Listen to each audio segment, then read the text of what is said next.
ప్రభు అయిన యేసుక్రీస్తు వారి యొక్క నామంలో ప్రతి ఒక్కరికి వందనాలు తెలియపరుస్తూ ఉన్నాను. అందరూ బాగున్నారా? మీరు బాగున్నారని నేను భావిస్తూ ఉన్నాను. ఆ దేవుని యొక్క కృప కనికరము మనందరం కూడా అనుభవిస్తూ ఉన్నామని, ఆయన కాపుదలలో మనం ఉన్నామని నేను అనుకుంటూ ఉన్నాను. దేవునికే మహిమ కలుగును గాక. నేటి వాక్య ధ్యానాన్ని మనం ప్రారంభించుకుందాము. అంశము, నీవు ఎవరికిష్టము?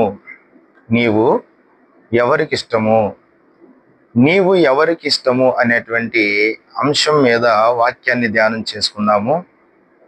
మనము దైవికమైనటువంటి గ్రంథాన్ని చదువుకోగలిగితే, ప్రియమైనటువంటి దేవుని పిల్లలారా, లూకా సువార్త 19వ అధ్యాయము 11వ వచనం వరకు, 1వ వచనం నుంచి 11వ వచనం వరకు ధ్యానం చేసుకోగలిగితే, అక్కడ ఒక వ్యక్తి మనకి కనిపిస్తా ఉన్నాడు. జక్కయ్య అనేటువంటి వ్యక్తి.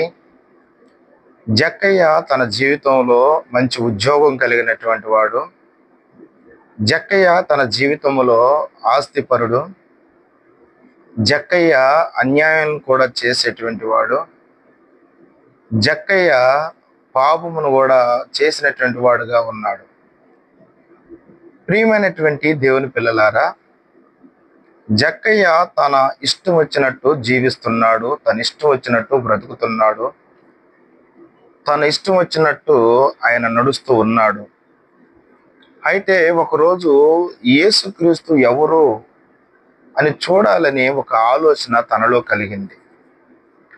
ఆ ఆలోచన తనలో కలిగింది. చూడటానికి చాలా పరిస్థితులు అడ్డుగా వచ్చావి. తనకి కూడా పరిస్థితులు అనుకూలించలేదు. కానీ ప్రభువే జక్కయ్య కాడికి వచ్చి, జక్కయ్య, చెట్టి దిగురమ్ము, నేను నీతో పాటు మీ ఇంటికి రావాల్సి ఉన్నది అని చెప్పాడు.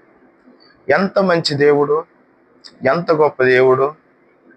జక్కయ్య తన ఇష్టం వచ్చినటువంటి బ్రతుకును బ్రతుకుతున్నాడు, ఇష్టం వచ్చినట్టు జీవిస్తూ ఉన్నాడు, ఇష్టం వచ్చినటువంటి పనులు చేస్తా ఉన్నాడు, ఇష్టం వచ్చినటువంటి మాటలు మాట్లాడుతూ ఉన్నాడు, ఇష్టం వచ్చిందల్లా తాగుతా ఉన్నాడు, ఇష్టం వచ్చిందల్లా తింటా ఉన్నాడు, ఇష్టమైనటువంటి మార్గములలో ప్రయాణం చేస్తా ఉన్నాడు.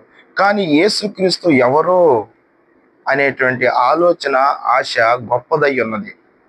ఈరోజు సమాజంలో కూడా మనం చూసుకున్నట్లయితే చాలా మంది ఎవరిష్టం వచ్చినట్టు వాళ్ళు బ్రతుకుతూ ఉంటారు, ఇష్టం వచ్చింది తింటా ఉంటారు, ఇష్టం వచ్చింది తాగుతూ ఉంటారు, ఇష్టం వచ్చినటువంటి పాపపు పనులు చేస్తూ ఉంటారు, ఇష్టం వచ్చినట్టు ఎదుటివారి మీద అసభ్యకరంగా మాట్లాడుతూ ఉంటారు, ఇష్టం వచ్చినట్లు ఎదుటివారి మీద నేరాలు మోపుతూ ఉంటారు, ఇష్టం వచ్చినట్టు ఎదుటివారిని అయితే దారుణమైన పరిస్థితి చంపుతూ ఉన్నారు, ఇష్టమైనటువంటి పనులు చేస్తూ ఉన్నారు. అయితే రక్షకుడైనటువంటి యేసుక్రీస్తు, నాకు దేవుడు కావాలి, లేదా రక్షకుడైనటువంటి యేసుక్రీస్తును నేను కలుసుకోవాలి, యేసుక్రీస్తుని నేను చూడాలి అనేటువంటి ఆలోచన నీలో పుట్టినట్లయితే, యేసుక్రీస్తు నీ హృదయంలోనికి వస్తాడు. నువ్వు చేసినటువంటి పాపపు పనులను, నువ్వు చేసినటువంటి దుర్మార్గపు పనులను, నువ్వు చేసినటువంటి ఘోరమైనటువంటి పనులను క్షమించి ఆయన ఉచితమైనటువంటి రక్షణ నీకు ఇస్తాడు. ఆయన ఉచితమైనటువంటి కృప నీకు అనుగ్రహిస్తాడు. యేసుక్రీస్తులో ఉన్నటువంటి గొప్పతనం, నువ్వు ఏ స్థితుల్లో నుంచి ఆయన పాదాల కాడికి వచ్చినా, ఏ విధమైనటువంటి పరిస్థితుల్లో నుంచి ఆయన పాదాల కాడికి వచ్చినా, నీకు సహాయం చేయటానికి యేసు ప్రభువు ఎవ్రీ మినిట్, ఎవ్రీ సెకండ్ కూడా రెడీగా ఉన్నాడు. జక్కే జీవితంలో అదే జరిగింది. ఇష్టమైనటువంటి బ్రతుకును బ్రతుకుతూ, ఘోరమైనటువంటి బ్రతుకును బ్రతుకుతూ ఆయన నాశనానికి దగ్గరగా ఉన్నాడు, నరకానికి దగ్గరగా ఉన్నాడు. అలా ఉన్న పరిస్థితిలో యేసుక్రీస్తు వారు ఆయన కలుసుకున్నాడు. అందుకని 10వ వచనములో, నశించిపోతున్న ఆత్మని, నశించిపోతున్న వారిని నతికి రక్షించటం కొరకే మనిషి కుమారుడి లోకానికి వచ్చి ఉన్నాడని సెలవిస్తా ఉన్నాడు. ప్రియులారా, గమనించండి, జక్కయ్య ఇష్టమైనటువంటి బ్రతుకు బ్రతుకుతూ ఉంటే, యేసుక్రీస్తు ఎవరో, యేసుక్రీస్తు ఎలాగ ఉంటాడో చూడాలన్న ఆలోచన, ఆశ తనలో పుట్టిన దాన్ని బట్టి జక్కయ్యకి రక్షణ వచ్చింది, జక్కయ్య కుటుంబానికి రక్షణ వచ్చింది. ఈరోజు నీ కుటుంబానికి రక్షణ కావాలన్నా, నీకు రక్షణ కావాలన్నా, యేసుక్రీస్తుని తెలుసుకోవాలి, యేసుక్రీస్తు మార్గంలో నడవాలి, యేసుక్రీస్తు పాదాల కాడికి రావాలి, యేసుక్రీస్తుని మహిమపరచాలి, యేసుక్రీస్తుని కౌగిలించుకొని ఉండాలి. దేవునికి మహిమ కలుగును గాక. రెండో వ్యక్తిని కూడా మనం చూసుకున్నట్లయితే ప్రియమైనటువంటి దేవుని పిల్లలారా, రెండో వ్యక్తిని కూడా మనం చూసుకోగలిగితే రెండవ దినవృత్తాంతాల గ్రంథము 21వ అధ్యాయం 20వ వచనము. రెండవ వ్యక్తి యెహోరాము అనేటువంటి వ్యక్తి. ఎవరు ఈ వ్యక్తి అని అంటే యెహోషాపాతు గారి కొడుకు. యెహోషాపాతు గారు ఏం చేసేవారు? రాజుగా పరిపాలన చేసేవారు. ఆయనకున్నటువంటి పిల్లలకి ఆయన చనిపోయే ముందు ఇదిగో ఎండి నీకు, బంగారం నీకు, ఇదిగో భూమి నీకు అని పంచిపెట్టి జ్యేష్ఠపుత్రుడైనటువంటి యెహోరాము గారికి రాజ్యాధికారము ఇవ్వటం జరిగింది. ఈ రాజ్యాధికారం ఇచ్చిన తర్వాత యెహోషాపాతు చనిపోయిన తర్వాత రాజ్యాధికారములో ఉన్నటువంటి యెహోరాము ప్రియమైనటువంటి దేవుని పిల్లలారా 32 సంవత్సరాల వయసులో ఏలుబడి చేయటం ప్రారంభించాడు. 8 సంవత్సరాలు యెరూషలేముని ఏలుబడి చేశాడు. ఈ సమయంలో జరిగినటువంటి ఘోరమైన పరిస్థితులు ఏమిటి అని అంటే అతడు దేవుణ్ణి విసర్జించినటువంటి వాడుగా ఉన్నాడు. అతడు దేవుని యొక్క ప్రజల్ని తప్పుదారికి నడిపించినటువంటి వాడుగా ఉన్నాడు. అతడు ప్రియమైనటువంటి దేవుని పిల్లలారా జ్ఞాపకం చేసుకోవాలి, తన సహోదరుల్ని ఇతరుల్ని చంపినటువంటి వాడుగా ఉన్నాడు. అతడు ప్రియమైన దేవుని పిల్లలారా, దేవుని పిల్లలు ఎవరైతే ఉన్నారో తప్పుడు మార్గములో లేదా తప్పుడు త్రోవలో నడిపించేటువంటి ఆలోచన చేసి వారిని చెదరగొట్టాడు. దేవుడిని విసర్జించి ఉన్నాడు. దేవుడిని విసర్జించినటువంటి వాడుగా గర్వంతోని అహంకారముతోని ఆయన జీవిస్తూ ఉన్నాడు. నాకేందులే అనుకొని ఉండొచ్చు ప్రియమైన దేవుని పిల్లలారా. ఈరోజు చాలా మంది మనం చూసుకున్నట్లయితే ఒక ఉద్యోగం రాగానే చాలా మందికి గర్వము, వివాహం కాగానే చాలా మందికి గర్వము, ఏదైనా వ్యాపారములో ఒక డెవలప్మెంట్ కనిపిస్తుందంటే చాలా మందికి చాలా గర్వము కనిపిస్తా ఉన్నది. చాలా మంది వారి స్థితిగతులు మారిపోతా ఉన్నవి, వారు మాట్లాడే మాట స్టైల్ మారిపోతా ఉన్నది, వాళ్ళు ఉండే రీతి మారిపోతా ఉన్నది. నువ్వే స్థితిలో ఉన్న గర్వం అనేటువంటిది ఉండకూడదు, అహంకారం అనేటువంటిది ఉండకూడదు. నీకు నెమ్మది ఉండాలి, ప్రేమ కలిగినటువంటి వ్యక్తురాలుగా ఉండాలి. అన్నిటికి మించి దేవుని యందు భయభక్తులు కలిగినటువంటి వ్యక్తురాలుగా ఉండాలి. యెహోరాము తన జీవితంలో దేవుడిని విసర్జించిన వాడుగా ఉన్నాడు. దేవుడికి దూరంగా బ్రతికిన వాడుగా ఉన్నాడు. దేవుడు ప్రజల్ని చెరిపినటువంటి వాడుగా, చెదరగొట్టినటువంటి వాడుగా ఉన్నాడు. అనేక మంది ప్రజల్ని చంపినటువంటి వాడుగా ఉన్నాడు. ఇంకా ఏరే ప్రాంతంలో కూడా అధికారుల్ని చెదరగొట్టి చంపినటువంటి వాడుగా ఉన్నాడు. కనుకనే బైబిల్లో రాయబడినటువంటి మాట, యెహోరాము ఎవడికి ఇష్టము లేని వాడై చనిపోయెను. ఈరోజు ప్రియమైన దేవుని పిల్లలారా, భర్తగా ఉన్న నీవు భార్యకి ఇష్టంగానే ఉన్నావా? భార్యగా ఉన్న నీవు భర్తగా ఇష్టంగానే ఉన్నావా? పిల్లలుగా ఉన్నటువంటి మీరు తల్లిదండ్రులకి ఇష్టంగానే ఉన్నారా? తల్లిదండ్రులుగా ఉన్న మీరు పిల్లలకి, మీ గ్రామ ప్రజలకి, మీ కుటుంబ సభ్యులకి ఇష్టంగా ఉన్నారా? గమనించాలి. ఒకవేళ విశ్వాసివైతే సంఘములో నీవు ఇష్టడుగా ఉన్నావా? నీవు చావుకునికి ఇష్టడుగా ఉన్నావా? దేవునికి ఇష్టడుగా ఉన్నావా? ఎవరికి ఇష్టము నీవు ఒకసారి పరీక్షించుకో. ఏదో మన జీవితంలో దొర్లుకుంటూ గడుపుతా ఉన్నావు కానీ ఒకసారి ఆలోచన చేస్తే నువ్వెవరికి ఇష్టము? కనీసం నీకైనా ఇష్టమేనా?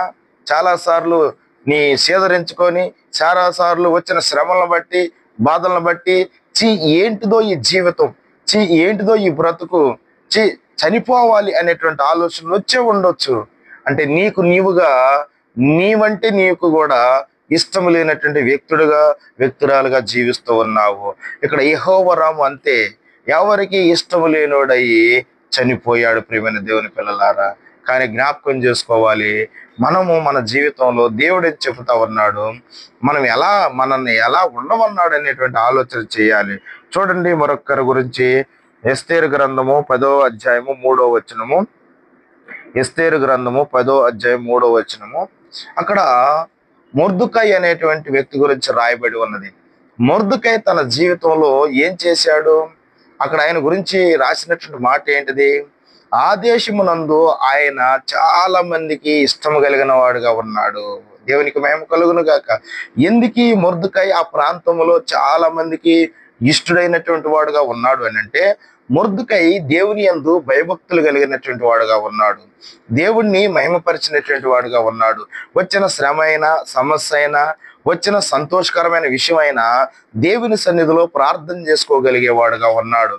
ఆయన ఉపవాసం ఉండి విజ్ఞాపన చేయగలిగినటువంటి వ్యక్తిగా ఉన్నాడు. అంత మాత్రమే కాదు, ఎస్తేరు తన జీవితంలో తల్లిదండ్రులు కోల్పోయి అనాథగా ఉన్నప్పుడు మొర్దుకై శారదీశాడు, ప్రేమ చూపించాడు, కూతురుగా స్వీకరించుకున్నాడు. ప్రియమైన దేవుని పిల్లలారా, మొర్దుకైకి ప్రేమించేటువంటి గుణం ఉన్నది, సహాయం చేసేటువంటి మనసు ఉన్నది, దగ్గరికి తీసుకునేటువంటి మనసు ఆయనకు ఉన్నది. ప్రియమైన దేవుని పిల్లలారా, ఈరోజు చూసినట్లయితే మనం చాలా మందిని చూస్తూ ఉంటాము. కొంతమంది అయితే ఇంటికెళ్ళి కూడా రానియరు. ప్రియమైన దేవుని పిల్లలారా, కానీ గుర్తుంచుకోవాలి, మనం అందరిని కూడా ప్రేమించే వారముగా ఉండాలి. మనకి చేతనైన సహాయము అందరికి చేసేటువంటి వారముగా ఉండాలి. చేతనైనంత మట్టుకు అందరి గురించి మంచిగానే మాట్లాడాలి, అందరితోని మంచిగా ఉండాలి. కొంతమంది చూసి ఉన్నట్లయితే వారి మీద వీరి మీద వారు అనేకమైనటువంటి మాటలు, చెడ్డ మాటలు పలుకుతూ ఉంటారు, వ్యర్థమైన మాట్లాడుతూ ఉంటారు. ప్రియమైన దేవుని పిల్లలారా, ఇక్కడ మొర్దుకై తన జీవితంలో మంచి మనసు కలిగినటువంటి వాడుగా ఉన్నాడు. అంత మాత్రమే కాదు, రాజుగారు ప్రాణాలు కొంతమంది చూసినప్పుడు, ఎవరైతే రాజుగారు ప్రాణాలను చూశారో, రాజుగారు ప్రాణాలు పోకోకుండా ఉండటం కొరకు మొర్దుకై వారిని పట్టించిన వాడుగా ఉన్నాడు. అంటే ప్రాణాలను కాపాడినటువంటి వాడుగా ఉన్నాడు. ప్రియమైన దేవుని పిల్లలారా, జ్ఞాపకం చేసుకోవాలి, ఆయనకు కూడా శ్రమ వచ్చింది మనకులాగే, ఆయనకు కూడా సమస్య వచ్చింది మనకులాగే. కానీ ఆయన దేవుడి మీద ఆధారపడి ఉపవాసం ఉండి ప్రార్థన చేసుకున్నటువంటి వాడుగా ఉన్నాడు మొర్దుకై. ప్రియమైన దేవుని పిల్లలారా, 9వ అధ్యాయంలో రాయబడి ఉన్నది, మొర్దుకై అంతకంత గొప్పవాడయ్యాడు. ఎందుకు గొప్పవాడయ్యాడు అని అంటే, ఆ దేశమందు, ఆ ప్రాంతమందు అనేక మందికి ఇష్టడుగా ఉన్నాడు. ఎందుకు ఆయన అనేక మందికి ఇష్టడుగా ఉన్నాడు అని అంటే, ఆయన దేవుని యందు భయభక్తులు కలిగిన వాడుగా ఉన్నాడు, ఇతరులని ప్రేమించగలిగిన మంచి మనసున్నటువంటి వాడుగా ఉన్నాడు, ఇతరులకి సహాయం చేయగలిగినటువంటి మంచి మనసున్నటువంటి వాడుగా ఉన్నాడు, ఇతరుల్ని కాపాడగలిగినటువంటి వాడుగా ఉన్నాడు. అనాథలుగా ఉన్నటువంటి వారి మీద ఆయన జాలి పడినటువంటి వాడుగా, శారదీసుకున్నటువంటి వాడుగా ఉన్నాడు. దేవునికి మహిమ కలుగును గాక. ఇంకొక వ్యక్తిని కూడా మనం చూసుకుందాం ప్రియమైన దేవుని పిల్లలారా. ఆ వ్యక్తి ఆనోకు. హెబ్రీయులకు రాసిన పత్రిక 11వ అధ్యాయం 5వ వచనంలో చూసినట్లయితే, హానోకు దేవుడికి ఇష్టడై ఉండెను. దేవునికి మహిమ కలుగును గాక. హానోకు ఎందుకు దేవుడికి ఇష్టడుగా ఉన్నాడు అని అంటే, హానోకు దేవుడితో నడిచాడు, హానోకు దేవుడితో మాట్లాడాడు, హానోకు దేవుని యందు భయభక్తులు కలిగినటువంటి వాడుగా ఉన్నాడు, హానోకు దేవుడు చెప్పిన మాట ప్రతిది కూడా విన్నాడు, హానోకు దేవునికి సమయాన్ని ఇచ్చాడు, హానోకు దేవుడితో గడిపాడు, హానోకు దేవుడితో నడిచాడు. కనుక హానోకు దేవుడికి ఇష్టడై ఉండెను. ప్రియమైన దేవుని పిల్లలారా, ఈరోజు చాలా మంది క్రైస్తవులను చూసుకున్నట్లయితే వాళ్ళకున్న సమయం అంతా టీవీల కాడ గడుపుతా ఉన్నారు, సెల్ ఫోన్ల కాడ గడుపుతా ఉన్నారు. ఇదిగో మాట్లాడుతూ అనేక మంది అనేక ప్రాంతాల్లో కలుసుకొని ముచ్చట్లు, వ్యర్థమైన కల్పన కథలు చెప్పుకుంటూ వారు సమయాన్ని వృధా పరుస్తూ ఉన్నారు. కానీ పరిశుద్ధమైనటువంటి బైబిల్ని పట్టుకోవటం లేదు, పాటలు నేర్చుకోవటం లేదు, ప్రార్థన చేయటం లేదు, దేవుడికి సమయాన్ని ఇవ్వటం లేదు, దేవుణ్ణి గణపరచటం లేదు, సమయం అంతా పోగొట్టుకుంటున్నారు. ఈయన హానోకు దేవుడికి ఇష్టడై ఉండెను. ఎందుకు ఇష్టడై ఉండెను? దేవుణ్ణి గణపరిచినాడు, దేవుడిని మహిమపరిచినాడు, దేవుడిని హెచ్చించాడు, దేవుడిని కీర్తించాడు, దేవుడితో నడిచాడు, దేవుడి యందు ఆయన ఎక్కువ సమయాన్ని గడిపారు. ఈరోజు మందిరానికి ఎందుకు రావటం లేదనంటే, నేను ఇంకా రెడీ కాలేదంటున్నారు. ఏంది మందిరానికి రాలేదు అని అంటే, నాకు పని ఉంది అంటున్నారు. ఏంది మందిరానికి రాలేదు పోయిన వారం అని అంటే, ఇంట్లో పని కాలేదు అంటున్నారు. ఏంది మందిరానికి రాలేదు అని అంటే, నేనే వాళ్ళ పెందలాడు లెగలేదు అంటున్నారు. ఏంది మందిరానికి రాలేదు అని అంటే, గుర్తు లేదు అంటున్నారు. ఏంది మందిరానికి రాలేదు అని అంటే, నాకు ఏరే ఫంక్షన్ ఉంది వెళ్ళాలి అని అంటున్నారు. ఏంది మందిరానికి రాలేదు అని అంటే, నేను పెళ్లికి పోయినా అంటున్నారు. ఏంది మందిరానికి రాలేదు అని అంటే, నేను పనికి పోయినా అంటా ఉన్నారు. ఏంది మందిరానికి రాలేదు అని అంటే, డబ్బులు లేవు ఛార్జీకి అంటున్నారు, ఎన్ని వంకలు చెబుతా ఉన్నారు. కానీ ప్రియమైన దేవుని పిల్లలారా, ఆనోకు ఏ వంక చెప్పుకోకుండా 300 సంవత్సరాలు దేవుడితో నడిచాడు. దేవునికి మహిమ కలుగును గాక. లూకాసు వార్తలో చూసుకున్నాము, జక్కయ్య ఆయన ఇష్టం వచ్చినటువంటి బ్రతుకును బ్రతికాడు. మనం అదే రీతిగా 2వ దినవృత్తాంతాల గ్రంథంలో చూసాము, యెహోవా రాము ఎవరికి ఇష్టము లేనోడై చచ్చిపోయాడు. ఎస్తేరు గ్రంథంలో చూసుకున్నాము, మొర్దెకై ఆ దేశం ముందు చాలా మందికి ఇష్టం కలిగిన వాడుగా ఉండి ఆయన అంతకంత గొప్పవాడయ్యాడు అనేటువంటి మాట రాయబడి ఉన్నది. లాస్ట్ మాట ఆనోకును చూసుకున్నాము, ఆనోకు దేవుడికి ఇష్టడుగా బ్రతికాడు. ఈరోజు ఈ మాటలు వింటున్న నీవు ఎలా ఉన్నావు? నువ్వు ఎవరికి ఇష్టంగా బ్రతికావు? మెబ్బపరిచే వారికి ఇష్టంగా బ్రతికావా? మాయ చేసే వారికి ఇష్టంగా బ్రతికావా? మోసం చేసే వారికి ఇష్టంగా బ్రతికావా? మనుషులకి ఇష్టంగా బ్రతికావా? లేకపోతే నాయకులకి ఇష్టంగా బ్రతికావా? అధికారులకు ఇష్టంగా బ్రతికావా? నువ్వు ఎవరికి ఇష్టంగా బ్రతికావు? నీవు దేవుడికి ఇష్టంగా బ్రతకాలి. ఈ లోకంలో నువ్వు ఎంత నటన చేసినా, ఎంత మాయ చేసినా దాన్ని దేవుడు చూస్తా ఉంటాడు. కొన్ని మాటలు దేవుడు దీవించునుగాక.